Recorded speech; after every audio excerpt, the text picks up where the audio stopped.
ایک مرتبہ حضرت علی رضی اللہ تعالی عنہ اپنے حجرہ مبارک میں تشریف فرما تھے۔ یمن سے آئے مہمان حاضرین مجلس میں موجود تھے کہ تین اشخاص ایک نو مولود بچے کو اٹھائے ہوئے عورت کے ساتھ آپ کی خدمت اقدس میں حاضر ہوئے اور عرض کی، امیر المومنین حضرت علی رضی اللہ تعالی عنہ، ہم تینوں میں سے اس بچے کے باپ کا فیصلہ فرما دیں۔ حضرت علی رضی اللہ تعالی عنہ نے فرمایا، تم لوگ بچے کی ماں سے پوچھ لو۔ وہ عورت کہنے لگی، امیر المؤمنین، ایک لونڈی ہوں، میں نے ان تینوں میں سے رقم کے عوض میں نے ایک ہی ماہ میں ان تینوں سے خلوت جمع کیا ہے، مجھے معلوم نہیں یہ بچہ کس کا ہے۔ تو آپ رضی اللہ تعالی عنہ نے فرمایا، بسم اللہ الرحمن الرحیم۔ محترم ناظرین، منقول ہے کہ حیدر کرار حضرت سیدنا علی ابن ابی طالب کرم اللہ وجہ الکریم کو جب حضور اقدس صلی اللہ علیہ وآلہ وسلم نے یمن بھیجا تو یمن میں آپ ہی کی عدالت میں ایک عجیب و غریب مقدمہ پیش ہوا۔ ایک عورت نے ایک ماہ کے اندر تین مختلف مردوں کے ساتھ خلوت نشینی کی، یعنی جماع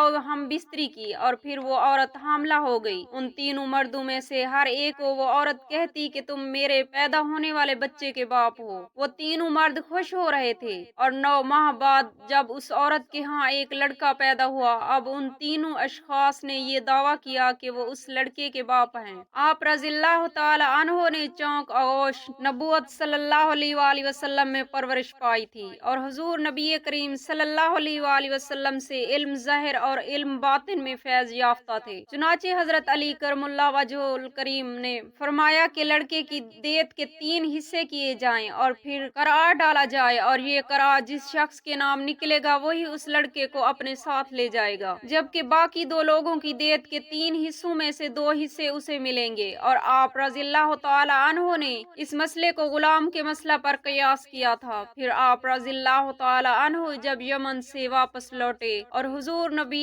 کریم صلی اللہ علیہ وآلہ وسلم کو اس عجیب و غریب مسئلے کے متعلق بتایا تو حضور نبی کریم صلی اللہ علیہ وآلہ وسلم نے آپ رضی اللہ تعالی عنہ کے فیصلے کی تعریف کی۔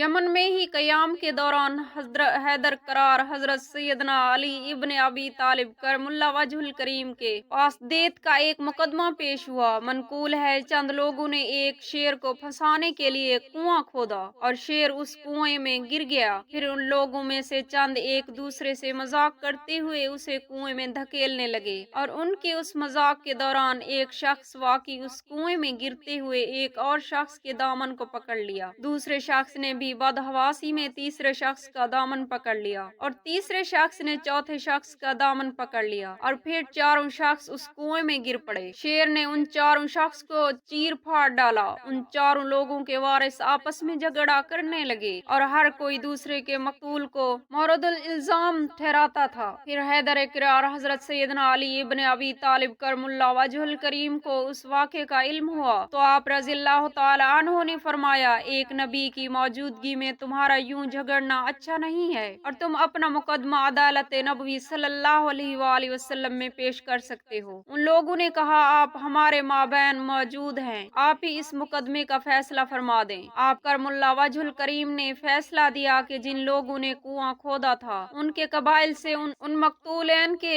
خون بہا کی رقم یوں وصول کی جائے کہ ایک کو چوتھائی، ایک کو تہائی، ایک کو نصف اور ایک کو مکمل رقم دی جائے۔ حیدر کرار حضرت سیدنا علی ابن ابی طالب کرم اللہ وجہ الکریم کے اس فیصلے پر وہ لوگ راضی نہ ہوئے، اور انہوں نے یہ فیصلہ حجت الوداع کے موقع پر حضور نبی کریم صلی اللہ علیہ وآلہ وسلم کی بارگاہ اقدس میں پیش کیا۔ حضور نبی کریم صلی اللہ علیہ وآلہ وسلم نے آپ کرم اللہ وجہ الکریم کے فیصلے کو سراہا اور فیصلے کو نافذ العمل قرار دیا۔ بہار الانوار میں منقول ہے، یمن میں قیام کے دوران حیدر کرار حضرت سیدنا علی ابن ابی طالب کرم اللہ وجہ الکریم کی خدمت میں ایک مقدمہ پیش کیا گیا۔ ایک شخص کے گھوڑے نے بھاگتے ہوئے ایک شخص کو لات ماری اور وہ شخص مر گیا۔ اس شخص کے ورثاء نے گھوڑے کے مالک کو پکڑ لیا اور اس سے خون بہا کا مطالبہ کرنے لگے۔ پھر جب جھگڑا بڑھا تو وہ لوگ اپنے مقدمے کا فیصلہ کروانے کے لیے حضرت علی کرم اللہ وجہ الکریم کی دربار میں حاضر ہوئے۔ آپ رضی اللہ تعالی عنہ نے فرمایا، گھوڑے کے مالک پر دیت کی رقم واجب نہیں ہے۔ مقتول کے ورثاء حیدر